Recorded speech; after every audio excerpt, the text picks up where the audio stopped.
Basumatary UPPL member El Josa ex NDP Eknong Milanfurनिफ्राय Somkhor Basumatary Eknong Milanfurनिफ्राय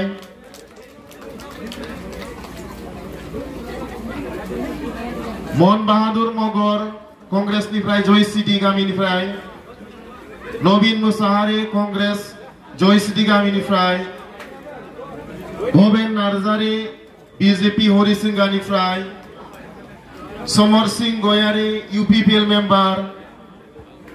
जाय जाय बिथांमोननि मुंखौ आं अलरेडि खारिखाबाय बिथांमोना जेन फैनानै लाइनआव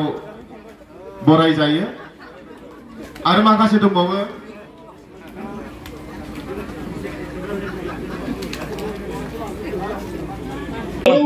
जों जि गिदिंदों खोब मोजां मोनसे रेसपन्स मोनदों मानोना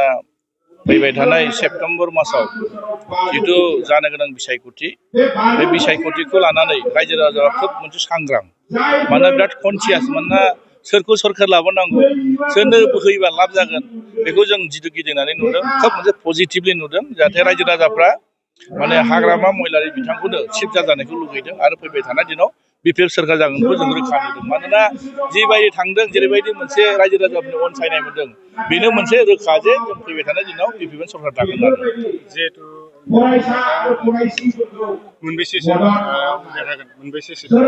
मोनबैसे देरहागोन जोंथ' सिगाङावबो बुंबाय थादों जों 25तानि बारा मोनगोन दिनै थारिखआव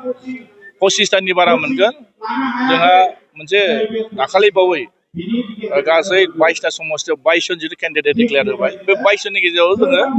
22 जनानो देरहाजोबगोन आरो खुनु बे डाउट गैया आरो बाखि सेकेन्ड फेजआव जितु केन्डिडेटफोर डिक्लेयार होगोन बिनि गेजेराव जथेस्थ फैगोन आरो बेखौ नायनो थाङोब्लाथ' जों बिपिएल सरकार फैगोन रोखा ओंखायनो दिनै आङो साफ्रोमबो रायजो राजाखौ खावलायदों जे दानि बर्तमान जानो गोनां बिसायख'थियाव खोब सानै हयै होननानै भट होनाया मोजां मानोना दानि बे 5 बोसोर बे बिपिएल सरकारनि दैदेननायखौ लानानै रायजो राजाफ्रा जथेस्थ बुजिखाबाय मानोना बिथांमोना दिनै मा खालायदों रायजो राजाफोरनो जौगानायनि खोथा बुंनानै जौगानाय खामानि मावनो हायाखै गोबां बाथ्राफोरखौ बुंदोंमोन बिथांमोना जों खोथाबो होदोंमोन दा खोथा होनाय बायदि बिथांमोना मावफुंनो हायाखै ओंखायनो दिनै नुदों रोखा जादों जे फैबाय थानाय दिनाव बिथांमोनखौ एबार रायजो राजाफ्रा भट होयो रोखा जाबाय आरो जिहेतु बिथांमोना बुंदों फैगौ इलेक्सननि उनावनो बिपिएलआ जोबनो थांगासिनो दं नामा बिथांमोना जि बाथ्राफोरखौ बुंदों बे बुंनाय रावा गावनावनो नांगोन मानोना नोंथांमोना सिन्था खालामनानै जाबाय 2020 27 जानुवारियाव जितु मोनसे सुक्ति जाना फैदों बिटिआर सुक्ति बै बिटिआर सुक्ति जानायावब्लाबो बिथांमोना दिनै मात्र 12ताल' सिट देरहादों आरो दिनैथ' बिथांमोना गोबां गोरोन्थि मावबाय बे गोरोन्थि मावनायाव दिनै बिथांमोना मोरै देरहानो जाय मानसिफ्रा दिनै भट होदोंमोन जाय मानसिफ्रा रिस्क लादोंमोन बै व्यक्तिफ्रानो दिनै बिथांमोनखौ सोंखारिनो हमदों मानोना बिथांमोना खोथा होनाय बायदि खोथा मावनो हायासै आरो बिथांमोना जितु मोजां मावदोंब्ला मोजां जुदि मावथारदोंमोनब्ला दिनै मानो बेबायदि अबस्थायाव गोलैनो गोनां जाखो बिथांमोना ओंखायनो जितु नुदों बिथांमोना जि बाथ्राखौ बुंदों दिनै बिथांमोना बिजेपिजोंबो नागारजाबाय बिजेपिजों जुदि मानो नागारजाखो बिथांमोना एलायन्सआ सोरबा नागारजायो नामा ओंखायनो बिथांमोना दिनै मावनो हायैनि थाखायनो बिथांमोननि सायाव फोथायैनि थाखायनो बिजेपिआ बिथांमोनखौ नागारदों आरो ओंखायनो रायजो राजाफ्रा बुजिखाबाय साख्रि होनाय मोनसे प्रक्रिया दंमोन बे जितु CSC बर्डखौ बिथांमोना मोजां सालायनो हायासै बिटिसिआव फैनाय रां बेखौबो बिथांमोना समाय मथे खरसा खालामनो हायासै 15 कोटि थाखा बिथांमोना बेखौ खरसा खालामनो हायासै दा बिथांमोना बबे मोजां खामानि मावखो होमबा आरो बिटिसिआव थानाय जितु माने 16टा डिपार्टमेन्ट बे 16टा डिपार्टमेन्टखौ बिथांमोना जेरैबायदि माने लानानै पावारखौ लानानै बे बिटिसिनि जौगानायनि खामानि मावनांगौमोन बेखौ बिथांमोना मावनो हायासै दा बिथांमोना मोनसे मोजां दिनै खामानि मावनो हायाखै ओंखायनो बिटिसिनि जितु मोनसे मर्यादा जितु मोनसे लेभेल दंमोन बेबो गासिबो गाहायाव थांजोबबाय आरो ओंखायनो रायजो राजाफ्रा फिन बिपिएल सरकारखौनो फैजानायखौ लुगैदों आरो बे रोखा जाना दं आरो जितु अनजालि दैमारि बिथां एपि जितु बेबो गोबां माखासे गावसोरनि टिकेट होनायनि नाजागासिनो बे नोंसिनि फेक्टरफोराव बेफोरखौ जोङो बिथांमोननि माने गोदान राजनिति दल नालाय बिथांमोना मावनांगोन बिराद खस्थ' खालामनांगोन बिथांमोना बेसेबांसिम लासिनो बिथांमोननि खोथा ओंखायनो बिथांमोननि राजनितिनि सायाव आंहा बेहाय जेबो कमेन्ट खालामनो गोसो जाया मानोना बिथांमोना दिनै मोनबेसे सिटआव होगोन मा खालायगोन बिथांमोना रायजोनि खाथियाव थांनानै क्लियार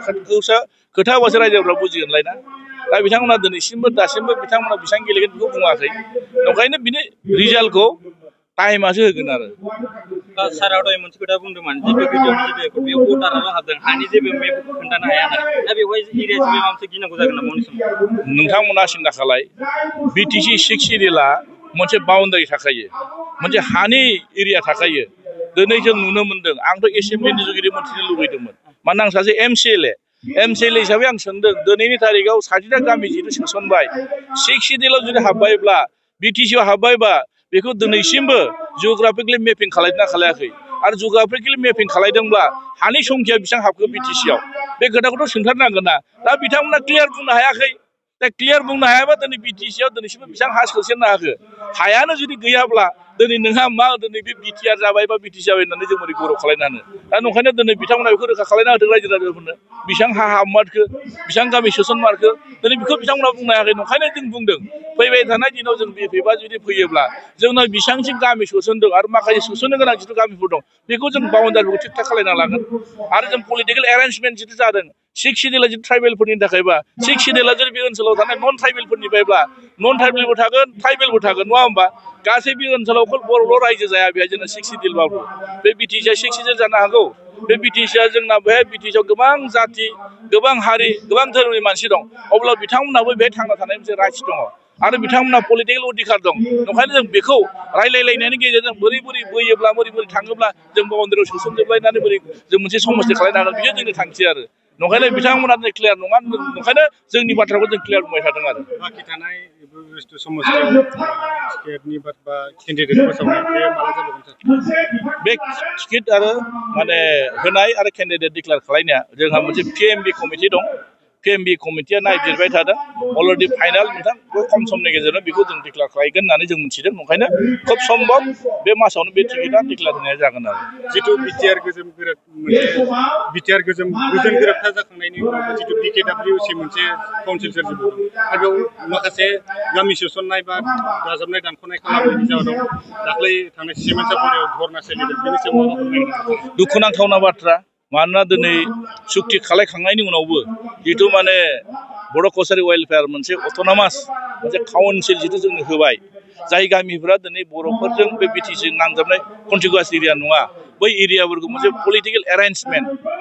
गाव खुंथाय मोनसे बेबस्था दिनै होदोंमोन नाथाय बेखौ दिनैसिमबो मावफुंनो हाया दुखु गोनां मानोना बेखौ मावफुंनो थाखाय बेफोर माखासे दिनै कमिटि दाना होनाय जादों जेरै कमिसननि जुगिदि माखासे गामिफोरखौ मावफुंनो थाखाय दायथ' होनाय जादों दा बिथांखौ मावनो हायैयाथ' फेइलर बिथांमोननि फेइलर मानोना दिनै बिथांमोनखौ बुंब्लाबो खालि बिथांमोनाव गोलैजोबखायो आरो दा सोरखौ सोंखारिनो सोरखौ बुंब्लाबो गावनि मानसिनाव गोलैजोबो नंखायनो दायथ' लानानै मावनांगौ बेहाय नंखायनो जायफोर दिनै बिकेडब्लिउआव गोलैदों बे मोजां मोनसे एरेन्जमेन्ट जायनि थाखायनो बिथांमोना दिनै नङा होमब्ला बिथांमोना दिनै बेखौ धरना होनो गोनां जादों ओंखायनो बेखौ मावफुंनायनि बिराद दायथ' दं आरो